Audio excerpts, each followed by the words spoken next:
The clock struck 11. Outside, the rain whispered against the tin roof, a soft, constant rhythm against the silence that had fallen between us. Inside our small rented house, the only light came from a dim lamp flickering in the corner, casting long shadows that danced on the walls. Neela sat across from me, her hands wrapped around a cup of tea that had long since gone cold. She wasn't nervous, and that scared me more than anything else could have. "I need to tell you something," she said softly, her voice cutting through the quiet. I looked up from my notebook, where I'd been scribbling ideas for our future. I half expected to hear another story about her annoying boss or the stress of office deadlines. But her face, it was different. It was calm. Cold, almost detached, as if she were speaking about a stranger. "I've been with someone else," she said. Her voice didn't shake. Her eyes didn't blink. She held my gaze, unflinching. And it wasn't just once. "I don't regret it. If time turned back, I'd do it again." For a moment, the world seemed to stop. The rain, the flickering light, the very air in the room felt suspended. I thought I must have misheard her, but then I saw a faint, almost imperceptible smirk tugging at the corners of her lips. The same lips I had kissed goodnight just last night, and for 7 years before that. The anger I expected to feel never came. There was no urge to shout, to throw the cup, to demand explanations that would only lead to more lies. Instead, a strange, hollow calm settled over me. I just stared at the woman I once thought I knew, seeing her for the first time as a complete stranger. "You're not angry?" she asked, a hint of disappointment in her voice, as if my reaction had robbed her of some final, dramatic victory. I didn't answer. Instead, I quietly reached into my pocket and pulled out a small, folded piece of paper. I unfolded it carefully and placed it on the table in front of her. On it were 3 simple, handwritten lines. "Learn to cook for myself. Start walking at sunrise. Talk to someone new every day, even if it's a stranger." She frowned, her brow furrowing in confusion. "What is this?" she asked, her voice losing its edge. "It's my to-do list," I said, my voice steady. "For tomorrow. It's for the first day I start living for myself again." For the first time that night, I saw a crack in her armor. Her manufactured confidence faltered, and a flicker of uncertainty crossed her face. She said nothing as I stood up, grabbing the small duffel bag ID kept packed by the door for a trip we never took. I walked to the door and opened it, letting in the cool, damp air. "Where will you go?" she asked, her voice small now, lost in the sound of the storm. I looked back at her one last time, not with anger or sadness, but with a profound sense of finality. "Anywhere the rain sounds kinder," I replied. And then I walked out into the night, leaving behind 7 years of my life, and stepped into my own. 6 months later, life had found a new rhythm. I'd moved to a small coastal city, a place where the air was always salty and the sky felt endless. I opened a small cafe right by the beach, the Quiet Cup.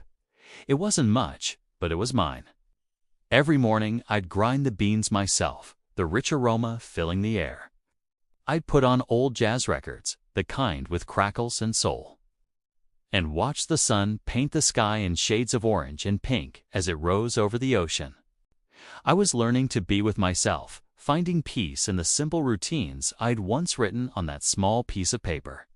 One evening, as I was wiping down the counter and getting ready to close, the little bell over the door chimed. I looked up, a friendly greeting ready on my lips, and my heart stopped. It was her, Neela. She looked smaller, tired. The confident, almost arrogant woman I remembered was gone, replaced by someone who seemed worn down by the world. The rain was falling again, and she stood there, clutching a soaked envelope in her hand.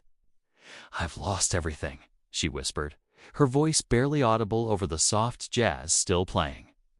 "My job, my peace, my pride. He used me, and when I tried to fix things, everyone turned their backs. I didn't know where else to go. I didn't say anything right away. I just walked around the counter, took a clean mug from the shelf, and poured her a cup of fresh, hot coffee. I placed it in front of her at one of the small wooden tables. "On the house," I said quietly. Her eyes filled with tears that spilled down her cheeks, mixing with the raindrops on her coat. "I don't expect you to forgive me," she choked out, looking down at her hands. I wanted to say I'm sorry." I sat down across from her and offered a small smile. It wasn't a smile of joy or pity or even triumph. It was a smile of peace. A genuine, settled peace that had taken me 6 months to build. "You don't owe me an apology, Neela," I said softly. "You just owe yourself the truth, and that's something only time can teach." She left after a while, leaving the empty coffee cup behind. I walked her to the door. Outside, the rain had stopped, and the clouds were beginning to part, revealing a sky full of stars. I stepped out onto the damp pavement, feeling the salty wind on my face, and took a deep breath. I realized something profound that night. Forgiveness isn't about letting someone back into your life. It's about letting yourself move on. It's about closing a chapter without tearing out the pages. Some loves don't die. They just change shape, becoming lessons, memories, or scars that remind us how strong we are. And sometimes, the bravest thing you can possibly do is to stand among the ruins of what once was. Smile, and start building again. Thank you so much for watching and sharing this journey with me. If this story resonated with you, please consider liking the video and subscribing to the channel. It means the world. Until next time, take care. 2 years had passed since that night. The night her smirk ended our marriage, and my silence began a new life. My little cafe, the Quiet Cup, had grown. It was no longer just a dream, but a warm reality, filled with the aroma of fresh coffee, the soft murmur of steady customers, and the gentle notes of jazz every evening. Sometimes I'd find myself looking out at the ocean, the waves crashing against the shore, and I'd wonder if Neela ever found her peace. I genuinely thought I'd never see her again. But life, as it often does, prefers circles over straight lines. It was a rainy Thursday, the kind of day that wraps the world in a gray, gentle hush. The cafe was quiet, the only sounds being the soft jazz from the speakers and the rhythmic tapping of rain against the windows. The bell above the door chimed, and a young woman hurried in, shivering from the cold. She was dressed in a formal suit, soaked at the shoulders, clearly having run from a nearby office. As she stepped up to the counter to order, her voice, though polite and rehearsed, sent a jolt through me. It was familiar. I looked up from the coffee machine, and my heart skipped a beat. It was Neela. Her hair was shorter, styled in a sharp, professional bob. Her face seemed older, not by the 2 years that had passed, but by a weight that hadn't been there before. The vibrant confidence she once wore like a second skin was gone, replaced by a shadow of regret in her eyes. "Hi," she said softly, her voice barely a whisper. "It's been a while." I simply nodded, my voice steady. 2 years. Her gaze drifted around the cafe, taking in the warm lights, the cozy armchairs, the calm faces of people lost in their books. A faint, bittersweet smile touched her lips. "You did it," she said, her voice filled with a strange mix of admiration and sorrow. "You built what you always dreamed of." I didn't reply. Words felt unnecessary. Instead, I finished preparing her latte, slid a sleeve onto the cup, and handed it to her myself. Our fingers brushed for a fleeting moment. She looked down at the cup, and a small, hollow laugh escaped her. Printed on the sleeve were the words I'd chosen for the cafe piece costs less than revenge. We sat at a small table by the window, the silence between us filled only by the sound of the rain. After a few moments, she spoke, her eyes fixed on the swirling pattern in her coffee. "I wanted to tell you something," she began. Before I leave the city for good, I gave a slight nod, a silent invitation for her to continue. "I married him," she said, her gaze distant, lost in a memory. "But it didn't last. He cheated on me, too." She let out another bitter laugh, shaking her head. I guess that's karma, huh? I didn't offer a response. I didn't say I told you so or you deserved it. I just watched the rain slide down the window pane. Each drop like a tear, heavy and constant, as if washing the world clean. Then she turned to me, her eyes glistening. She asked the question that had probably been weighing on her for 2 years. Did you ever hate me? I finally allowed myself a small smile. Not a smile of pride or victory, but one born from a deep, settled truth. I used to, I admitted honestly. But I learned that hate is just another way of holding on. It's like drinking poison and expecting the other person to suffer. I chose to let go. She nodded slowly, a single tear tracing a path down her cheek. She wiped it away quickly. I never deserved your calm, she whispered. You didn't, I said, my voice quiet but firm. But maybe I did. I deserved to find peace for myself. When she finished her coffee, she stood up, her movements graceful but tired. Thank you, she whispered, looking at me one last time, for not hating me. I stood up as well and walked her to the door. Thank you, too, I replied, my voice even, it sees for setting me free. She paused at the doorway, her hand on the handle. She looked back at me, and this time her smile was different. It wasn't the cruel, triumphant smirk from that night. It was a soft, tired, profoundly human smile, a smile of farewell. Then she stepped out into the rain and was gone, melting into the gray afternoon. I stood behind the counter for a long time, listening to the rain slowly fade as the storm passed, its rhythm merging with the sound of the sea. Sometimes endings don't arrive with a clap of thunder or grand, dramatic apologies. Sometimes they come quietly, with a shared cup of coffee and a gentle, unspoken goodbye. That night, for the first time in a long while, I closed the cafe early. As I turned the key in the lock, the cool metal familiar in my hand, I whispered to the empty street, to the salty air, to myself. Love didn't break me. It rebuilt me, and this time I smiled first. Thank you so much for joining me on this journey.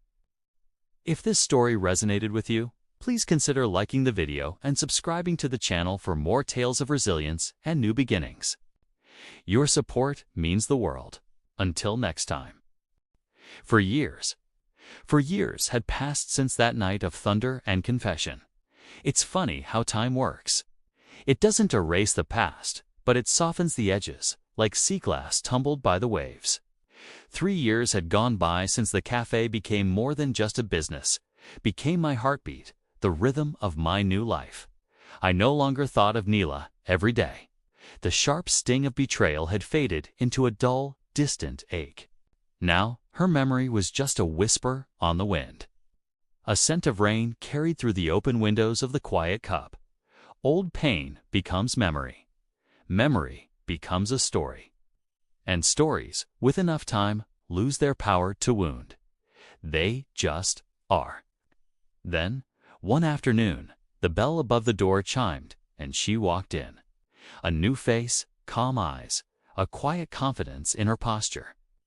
She carried a worn sketchbook under her arm, its corners softened from use.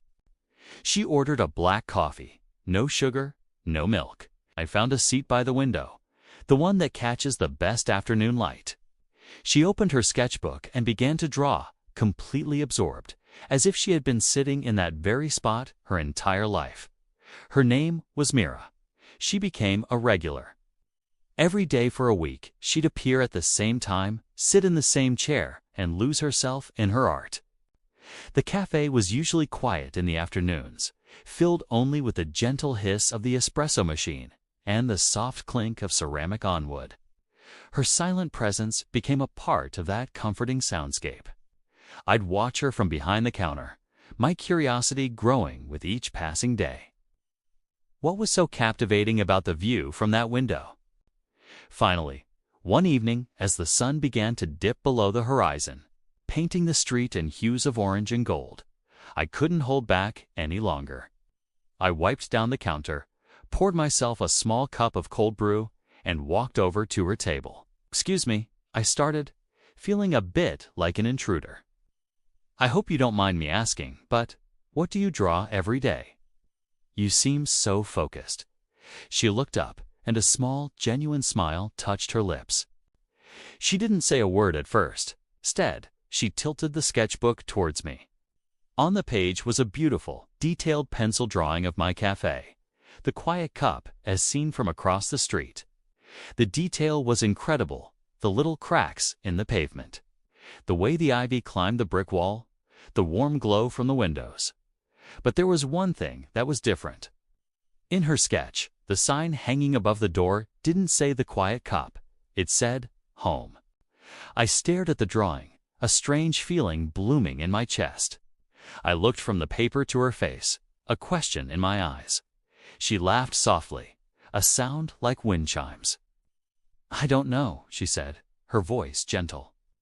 It felt like the right word for this place. And right then, something inside of me, a door I had bolted shut and barricaded 4 years ago, creaked open. It wasn't a floodgate, just a tiny shift. A flicker of light in a room that had been dark for a very long time. Home, it was a word I hadn't allowed myself to feel for so long. The weeks that followed turned into months. Mira's daily visits became the anchor of my afternoons. We fell into an easy rhythm. She would sit and draw, her pencil a soft, rhythmic whisper against the paper. I would brew coffee, experimenting with new beans, and we would talk. Or sometimes we wouldn't talk at all, just sharing the comfortable silence. There was no rush, no expectations, no grand, sweeping declarations. It was just peace. A quiet, steady peace I hadn't realized I was so starved for. Slowly, we began to share the heavier pieces of ourselves. She told me about losing her parents when she was young, and how art became her way of finding color in a world that had gone gray. She spoke of solitude, not as loneliness, but as a space to heal. And in return, I found myself telling her things I hadn't spoken of to anyone. I told her about rainy nights and broken trust.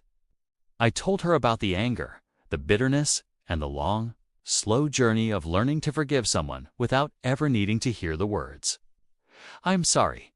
I told her about building this cafe, not as a business, but as a sanctuary, a place to be quiet.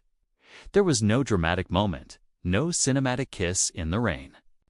Our connection wasn't a sudden storm, it was more like a gentle bloom, a seed we didn't even know we had planted, slowly pushing its way toward the sun. It was a quiet understanding that we had both been broken in our own ways, and that maybe, just maybe, healing didn't have to be a solo journey. One morning, I arrived at the cafe before sunrise, the streets still damp from an overnight shower. As I unlocked the door, I noticed a white envelope slipped underneath. My heart gave a strange little lurch. I recognized the handwriting instantly. It was from Niella. My hand trembled slightly as I picked it up. For a moment, I considered throwing it away, unread. What could she possibly have to say after all this time? But my curiosity, or perhaps a need for finality, won out. I went inside, set my things down, and carefully opened it. The letter was short. Just 1 page. It read, "I finally learned how to forgive myself for what I did. It took a long time. I hope you kept the rain from that night and found a way to turn it into sunlight. You once told me that peace costs a lot less than revenge. I finally understand what that means. I hope you found yours." I read the words over and over. There was no apology, not directly. But there was something more important. Closure. Not for her, but for me. A final acknowledgement of the past, freeing me from its last lingering shadows. I smiled. A real, unburdened smile. I folded the letter neatly and tucked it away under the cash register. Not as a painful reminder, but as a quiet thank you. A receipt for a debt that had finally been paid. That evening, the cafe was bathed in the warm glow of sunset. The sky was a spectacular canvas of orange, pink, and gold spilling across the gentle waves of the ocean just down the street. Mira was in her usual spot by the window, sketching, her hair catching the golden light like a halo. The aroma of freshly ground coffee filled the air. I poured 2 cups of my favorite dark roast and brought one over to her table, setting it down gently beside her sketchbook. She looked up from her drawing, her eyes warm and full of a light that matched the sunset. "For me?" she asked, her smile soft. I pulled up a chair and sat across from her, holding my own warm cup. "For us," I said, my voice quiet but sure. "For everything that hurt him, for everything that healed." As if on cue, the first drops of rain began to fall outside, tapping a soft, gentle rhythm against the window pane. It was a slow, peaceful rain, the kind that nurtures gardens instead of flooding streets. And for the first time in a very long time, the sound of rain didn't make me feel lonely. It sounded like a promise. I used to think that endings were storms, destructive and final. But now I know they're not. They're just sunsets. And every sunset is just a beautiful, quiet promise that you get to begin again.